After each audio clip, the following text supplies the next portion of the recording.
untung ruginya calon presiden atau bakal calon presiden dan calon wakil presiden yang deklarasi duluan sama yang belakangan deklarasi itu jelang Pilpres apa sih sebenarnya? Ya nggak ada sebetulnya, ini tadi Sama ya aja. soal kesiapan administrasi macam-macam dan Ah. seterusnya. Tapi itu nggak menunjukkan bahwa maju di depan atau maju di belakang itu kemungkinan menang dan kemungkinan kalah. Nggak ada sama sekali. Tapi kalau untuk dari sisi keterkenalannya oleh publik gitu, oleh elektabilitas keterpilihannya oleh publik, sama sekali tidak ada untung rugi? Nggak ada perhitungan orang sampai ke sana itu. Oke.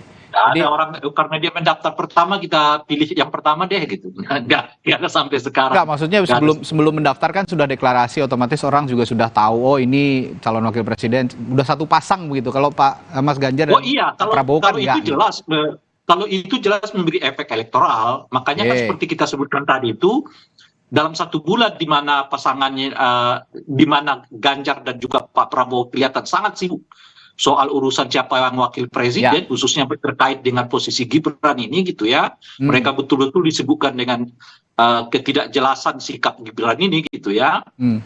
Itu dia manfaatkan oleh Cak Imin untuk nerobos Jawa Timur kan. Oke. Gitu. Makanya kan itu tadi kan salah satu puncaknya adalah pertemuan di Sidoarjo itu. Ya, berarti ya Karena tetap mereka udah solid duluan, ya. kan yang lain masih sibuk urusan, bukan urusan mencari wakil presiden, tapi sibuk urusan seorang seorang sikap seorang anak gitu loh kira-kira yang nggak jelas ini gitu kan. Nah Oke. ini pasangan langsung masuk menerobos ke Jawa Timur.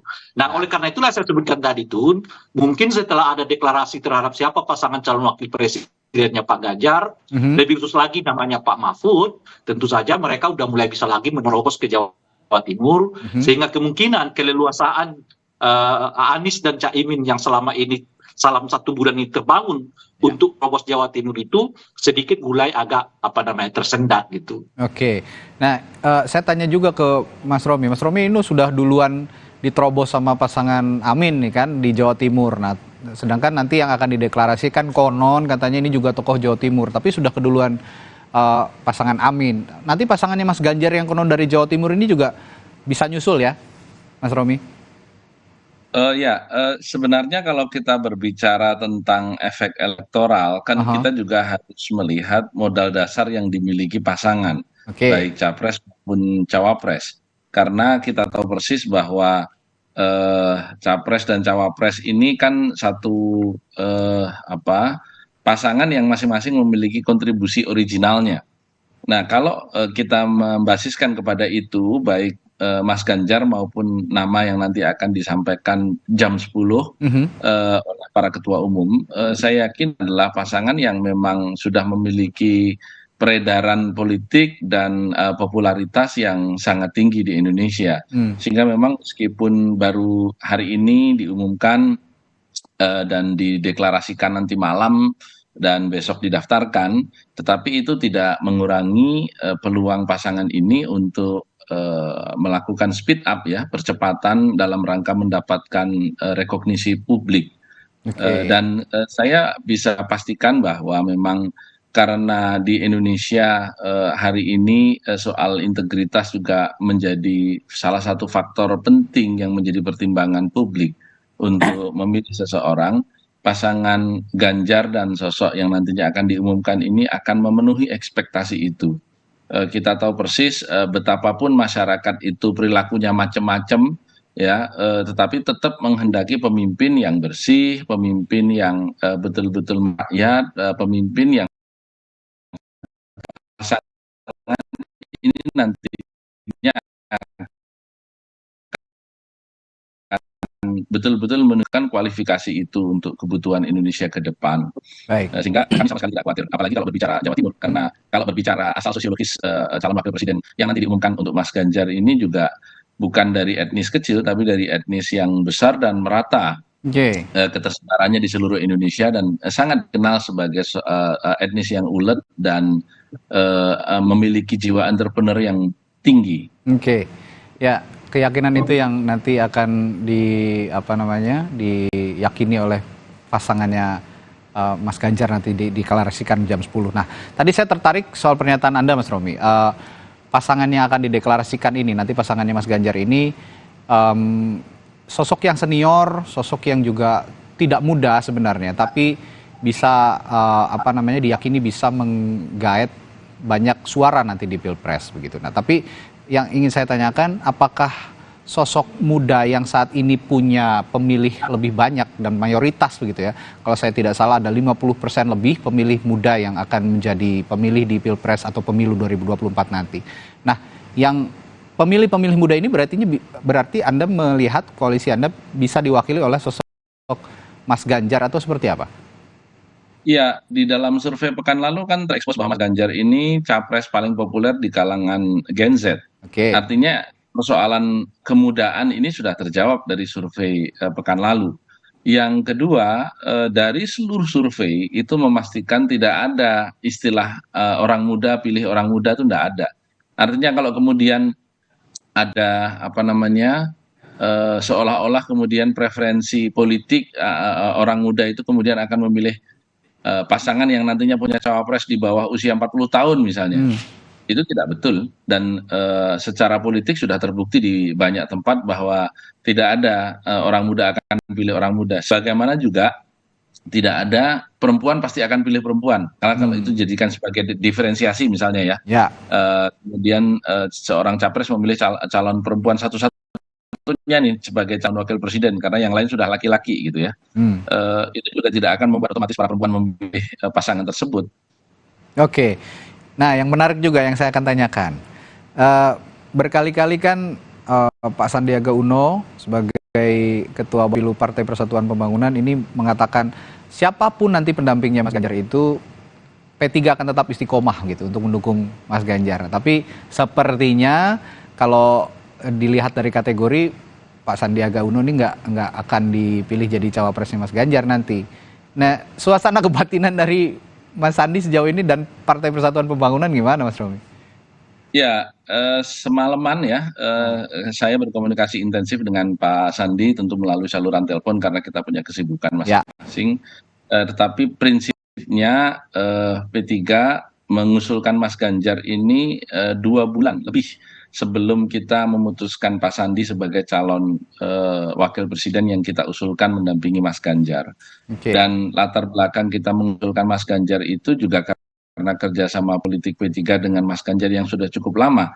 Di Jawa Tengah kita berpasangan untuk gubernur dan wakil gubernur, di mana wakil gubernurnya Mas Ganjar adalah kader Partai Persatuan Pembangunan, Gus Yassin Maimun Zubair. Sehingga memang bukan orang baru. Belum lagi kalau kita berbicara keluarga besar Mas Ganjar, karena mertua beliau itu ketua DPC Partai Persatuan Pembangunan Kabupaten Purbalingga selama 19 tahun. Bahkan ketika saya masih menjadi anggota DPR, mewakili daerah pemilihan yang sama dengan Mas Ganjar, yaitu Purbalingga, Kebumen, dan Banjarnegara, kantor P3 itu ada di rumah mertuanya Mas Ganjar. Tempat Mas Ganjar menginap sehari-hari kalau ada di Purbalingga.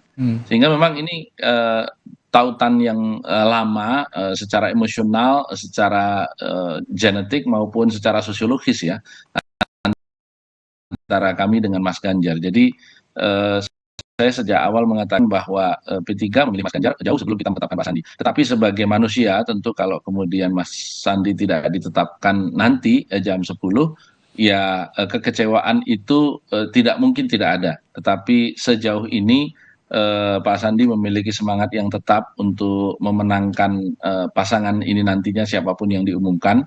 Karena itu bagian dari komitmen kepartaian kita. Oke.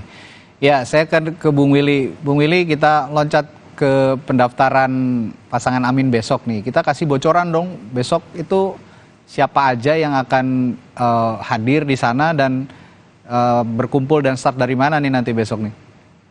Iya, besok Pak Anies akan didampingi oleh keluarga tentunya. Oke.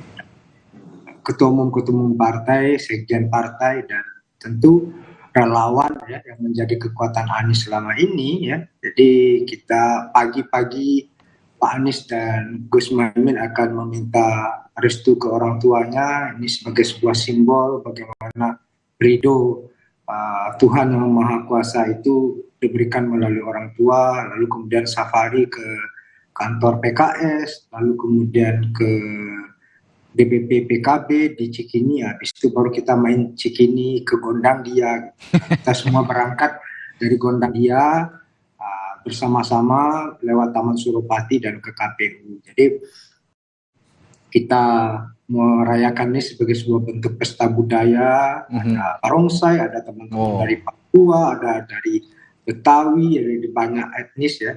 Sejauh ini cukup banyak ya, sudah 20.000 relawan yang sudah mendaftar, ada animo yang besar.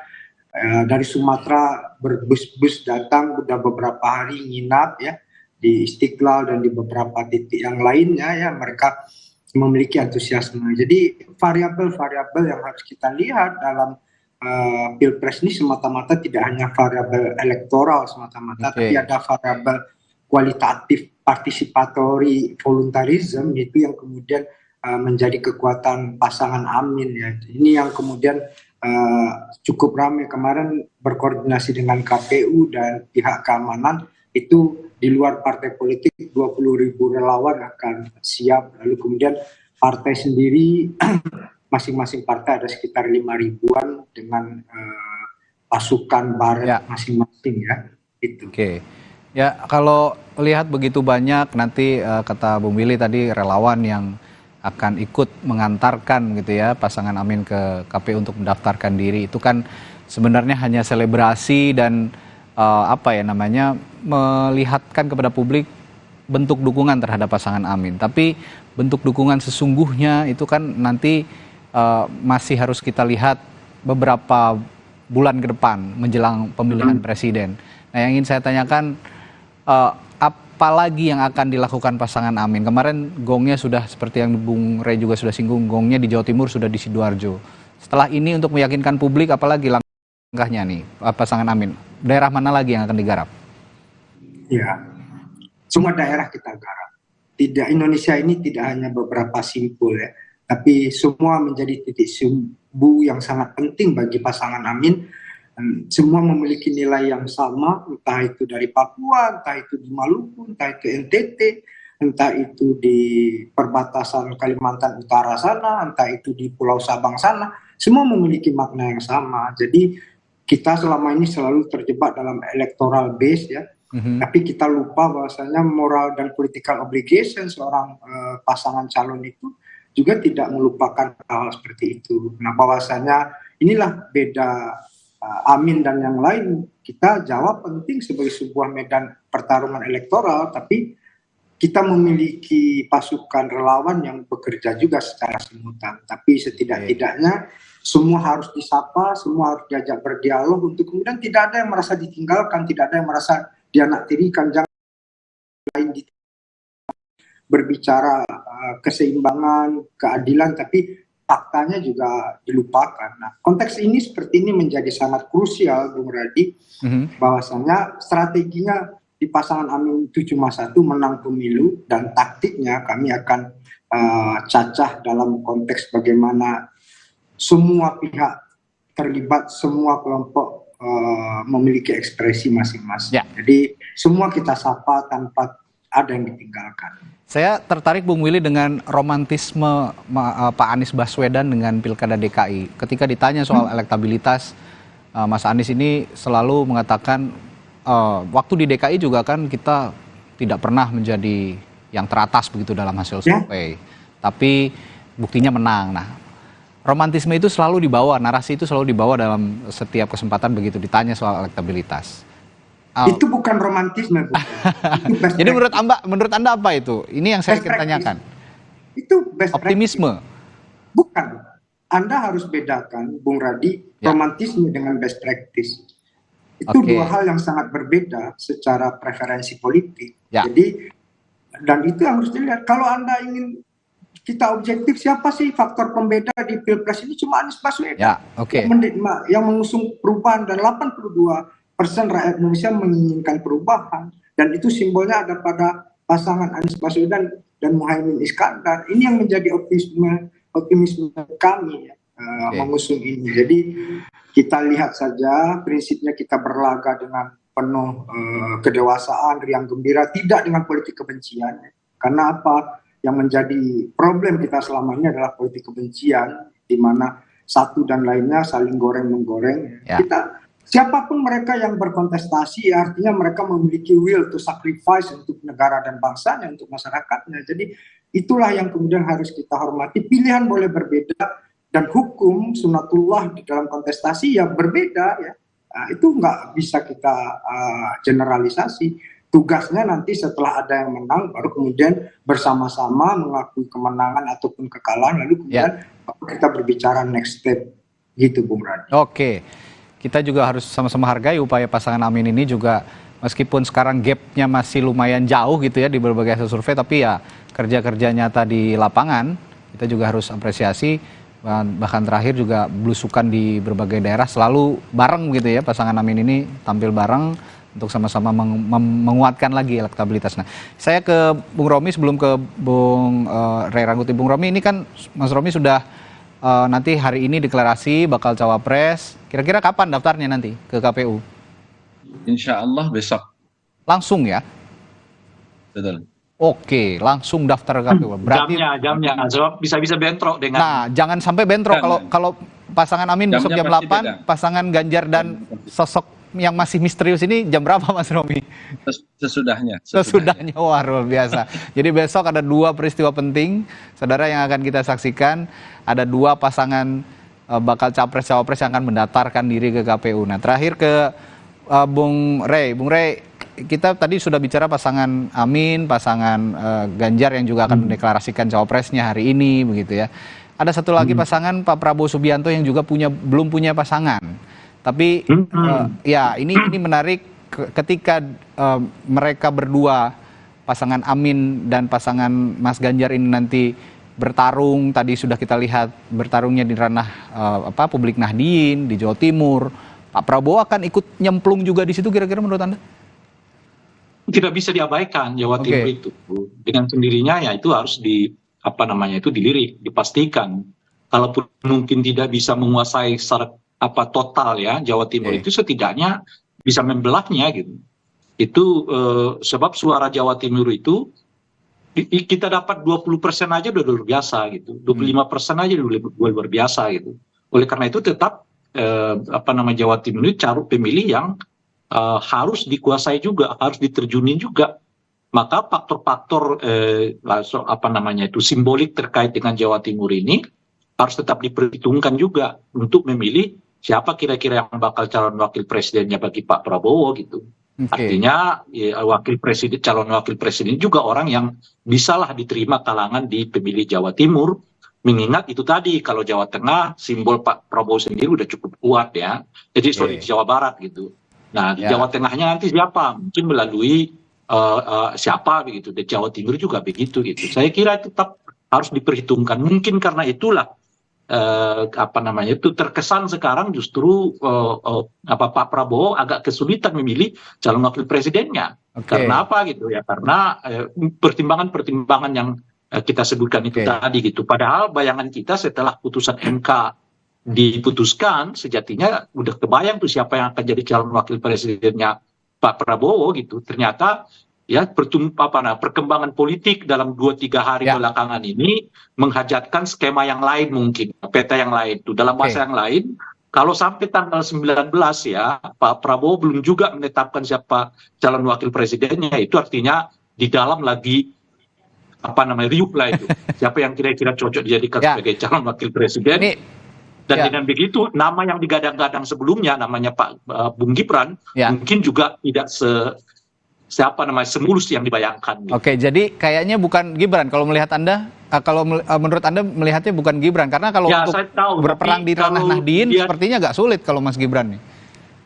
Iya, karena kan Gibran itu kan memang dicanangkan dari awal bukan soal Nahdien kan, itu soal pemilih Pak Jokowi yang konon katanya ada sekitar 50% kan.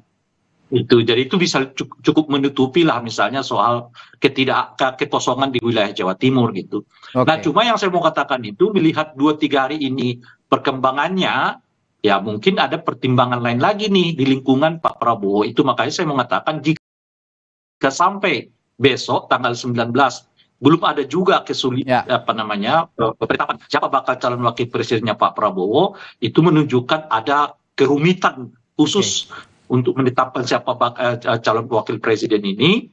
Dan dengan begitu ya kans Gibran itu kayaknya nggak mulus-mulus amat gitu. Oke, nah ini menarik nih, artinya dinamis lagi ya ketika dinamis lagi ketika Mas Ganjar menetapkan cawapresnya hari ini, lalu pasangan Amin juga sudah sudah ada di tracknya Nahdien juga begitu. Nah, dinamisme ini yang akan kita tunggu. Peta persaingan Pilpres 2024 kalau kata harian Kompas hari ini semakin jelas. Ada peristiwa-peristiwa penting sibuk di minggu-minggu ini. Hari ini Mas Ganjar menetapkan cawapresnya, besok langsung didaftarkan setelah pasangan Anies Baswedan dan Muhaimin Iskandar sangat sibuk. Nah, kita tunggu nanti juga pasangan yang satu lagi Pak Prabowo ini siapa pasangannya dan kapan akan mendaftar. Pokoknya minggu ini akan sangat sibuk. Untuk Mas Romi dan juga Bung Willy, selamat bersibuk-sibuk ria, selamat bercapek-capek ria di minggu-minggu ini karena akan sangat sibuk. Dan kita juga yang mengamati dari luar, Bung Rey dan saya juga tentu akan sama-sama melihat dan sama-sama sibuk mengamati juga gitu kita ya. Baik, terima kasih Ketua Majelis Pertimbangan Partai Persatuan Pembangunan Muhammad Romahur Muzi, Ketua DPP Partai Nasdem Willy Aditya, dan juga pengamat politik sekaligus Direktur Lingkar Madani Indonesia Ray Rangkuti telah berbagi informasi di Sapa Indonesia Pagi hari ini. Selamat pagi Bapak-Bapak, Assalamualaikum, sehat selalu. Waalaikumsalam warahmatullahi wabarakatuh. Saudara, masih ada informasi menarik lainnya.